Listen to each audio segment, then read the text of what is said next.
Hi, I'm Kerry Blaser, Mary Magdalene's soul. Today I'm here to talk about what is the glitch in the matrix causing what we call the patriarchy. Okay, and please like and subscribe if you like my videos, and I'll just tell you a little bit about myself. I'm a mother, I'm a shaman, and I'm a recently published author of My Inner Heroine, Exploring Feminine Pain. And I don't know how to do all the pictures and captions, so that there's nothing going up.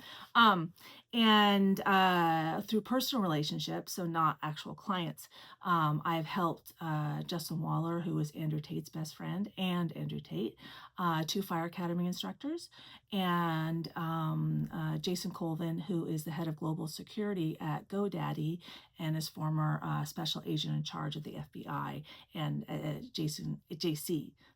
He's the JC to my Mary Magdalene, okay? He's the Gnosis to my Sophia, all right? So anyway, so what's the glitch? Well, I was shown the glitch during my first enlightenment experience in March of 2024.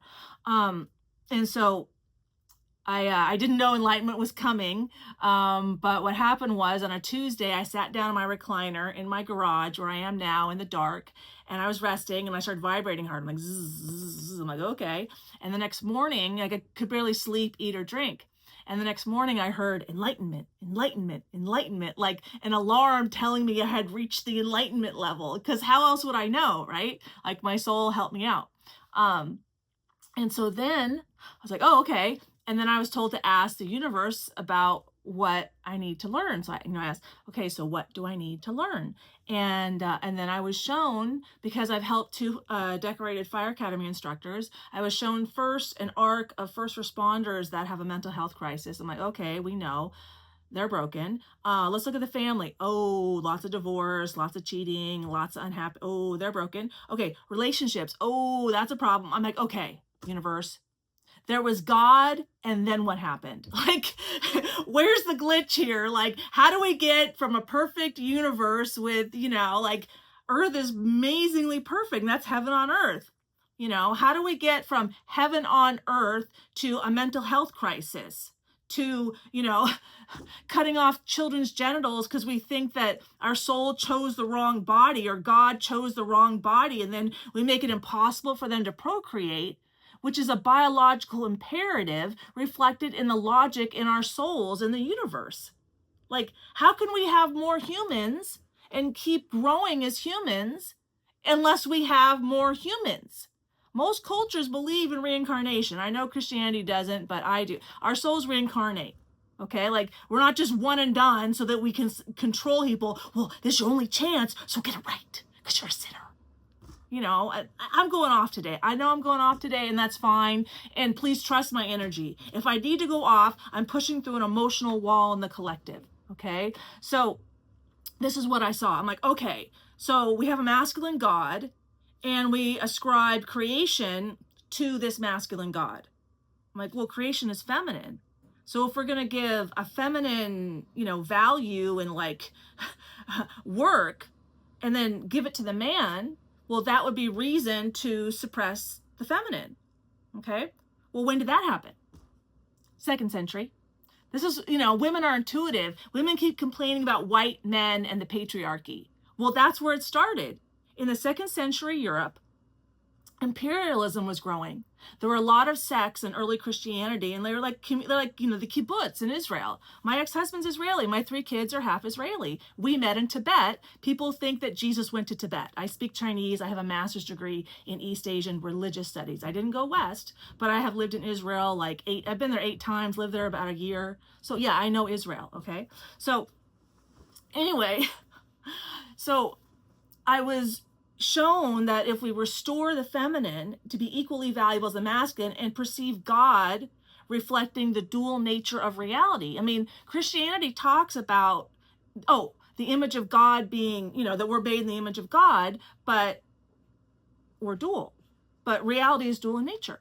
So that doesn't work for me. But sorry, let me get back to the history. I think I missed a point. So there are all these communes like the kibbutz in Israel. And so the imperialists in Europe wanted to centralize people into countries, and then they needed to control them. So then they decided to centralize churches. Well, if they have a centralized church, they want to have a lineage for like legitimacy back to the apostles, right? But they're creating hierarchical churches, really masculine things. And so that's when they decided to make God masculine only, like as a masculine God for like leadership and punishment and control. And that's when the feminine was repressed. And that's when that all started. That was codified in the 4th century in the Council of Nicaea, when they only adopted 4 of the 21 Gospels. And then they made Jesus. So in Jesus's, history with Mary Magdalene in all the Gnostic texts, and then all the Gospels, the Gospel of Mary and Gospel of Philip and Thomas, was a problem for them, because that was proof that Jesus was married with children, and that's his lineage. And if he has a lineage, how can they take him out of his lineage?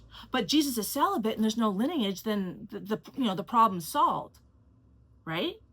And then you start teaching that the cross is the only ladder to heaven. And that happened in the 4th century too, right around the Council of Nicaea. They created the Exaltation of the Holy Cross on September 14th. Well, on this year on September 14th, I didn't know about that day because I didn't know about Christianity. That is my first video, because I was coming out swinging. You're going to teach me that the only ladder to heaven, the only way to heaven is through the cross?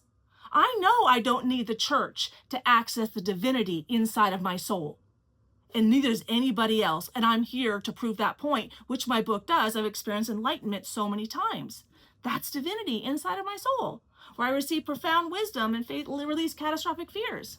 That's how we receive universal knowledge. Like Einstein and Hawking all received this like gnosis, inner knowing, but math equations. This is all of this wisdom and knowledge is built into the universe. We don't have to go figure things out. We have to open our hearts and unveil more wisdom and knowledge from our soul, align with it, integrate it, and align with it. Okay? Like that's why we're here. So if we restore the divine feminine, which is wisdom, then we'll have more balance. I'll give you an example. My son's an Eagle Scout. How many people have heard of things going awry at a camporee with no women around? That's lack of wisdom. Why do men get hurt more often? Lack of wisdom. Women, we take longer to make our decisions because we neurologically need about 10 to 20 times longer to process our emotions. But that's how we make our connections. And then we come out really clear on the other side. Like, I don't want the Darwin Award. Okay? So the glitch in the matrix is the repression of the feminine, as if masculine is better than feminine, and that white men did it. So people are right, but now what? What do we do? And so as the divine feminine on the planet, what I do is I'm in and out of enlightenment all the time. And the most transformative energy is the highest vibrating energy, and enlightenment is an emotion expressed by the soul. So it's the highest vibrating energy. So I'm the most transformative, and I've kind of had the whole collective of my heart go, okay, guys, we got this. But why is that my job? Okay, as the lead divine feminine, I had to take on that wound personally. Okay. So it had to be Jason and me, Jesus and Mary, Jason and Kerry in the 2nd century that started that. We had to be at Council of Nicaea, leading everyone through going in deep into our collective shadow. Shadow work is feminine work, diving into subconscious, like self-reflection. That's right brain work. Forgiveness, compassion, intuition, creativity, right brain, feminine work. And a lot of that people ascribe to the church. That's an external solution to an internal problem. You don't go outside yourself to connect to yourself. That's just illogical, And the Cherokee, the Native Americans, have figured out balancing divine masculine and divine feminine. There's a Cherokee proverb saying a woman's highest calling is to connect a man to his soul so he can unite with source energy. A man's highest calling is to protect a woman so she can walk the earth unharmed, and there's balance. And within that balance, she does the emotional work, the rupture of the wound and the repair of the wound. Like, Charlie Kirk, rupture of the repair, all the vigil rupture, and all the vigils repair. Okay, that's feminine work. But when we push women into the corporate office all day long, no one's doing the feminine work connecting to their souls. So then we develop an anxious attachment to self or an avoidant attachment to self, and that's mental illness, and that's failed relationships. That's population collapse. So I'm here energetically because, the 5D comes before the 3D. I'm here doing all my personal work and opening my heart so wide to help everyone move through this, glitch in the matrix and restore the divine feminine to her rightful place, equal to the divine masculine. So I hope you join me in that effort and just open to that idea. And I know it's very hard for churches and other religions to think of it this way, because it's been 2,000 years of not this way. But women have a point, and we're not going to stop talking about it until the change is made. And I'm doing all this work in the 5D to support it manifesting in the 3D. And in the description below, I have 6 divine feminine self-love strategies. And, we create heaven on earth together by loving ourselves, because heaven is a frequency inside our hearts, because the higher we vibrate in our hearts, the better our relationships are. Because like I live in Ventura, California, this is heaven on earth. The only thing that's hell on earth are our relationships with people, because everyone hates themselves and they take it out on each other and don't understand themselves. So please check out my healing techniques and see if that helps you. And like and subscribe if you like the video, and I'll see you next time. Okay, bye.